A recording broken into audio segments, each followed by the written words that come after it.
एक छोटे से गांव में राजा राम नाम का एक व्यक्ति रहता था। वे अपने मूर्खता के लिए जाना जाता था और अक्सर खुद को प्रफुल्लित करने वाली स्थिति में पाता था।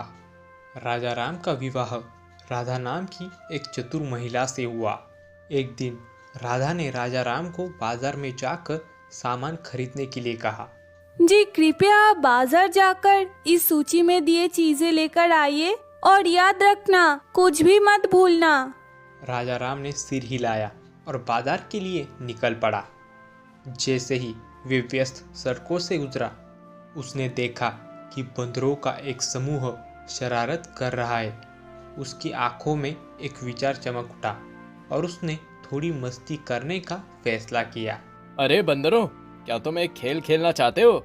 राजा राम ने प्रत्येक बंदर को कागज का एक छोटा टुकड़ा दिया जिस पर एक किराने की वस्तु लिखी हुई थी। उसने उन्हें उन वस्तुओं को बिना सोचे समझे दुकानों से छीनने और उन्हें वापस लाने को कहा।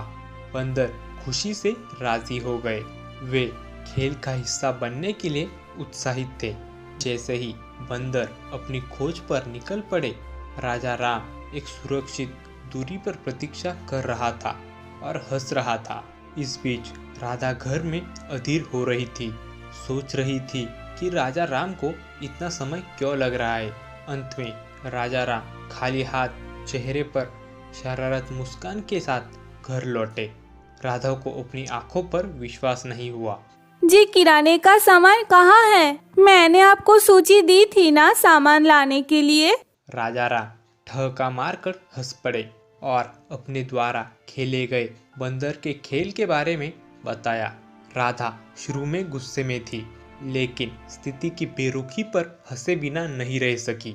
उसने आह भरी, यह महसूस करते हुए कि उसने गांव के सबसे बड़े मूर्ख से शादी कर ली है।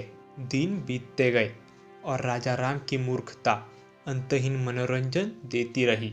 एक दिन राधा ने उसे सबक सिखाने का फैसला किया।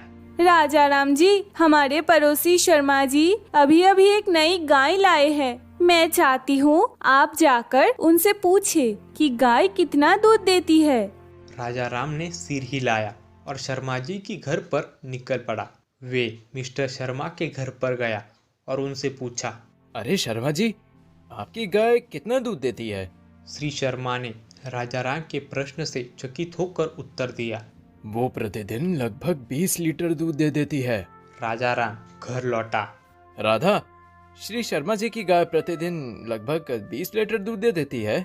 हे राजा राम जी, आप मुझे चौंकाना कब बंद करेंगे? आप जानते हैं कि गाय बोल नहीं सकती, लेकिन इतना तो आपको पता होना चाहिए, गाय दूध नहीं देती, उसे निकालना पड़ता है और वो इस पर निर्भर करता है कि निकालने वाला कितना निकल रहा है। राधा के हंसते ही राजा राम का चेहरा शर्म से लाल हो गया। उन्हें एहसास हुआ कि राधा ने उसके साथ चाल चली थी और अपनी मूर्खता को स्वीकार करते हुए हंसी में शामिल हो गया। उनकी मूर्खतापूर्ण हरकतों के बावजूद राजा राम के दयालु हृदय और संक्रामक हंसी ने उन्हें सभी का प्रिय बना दिया।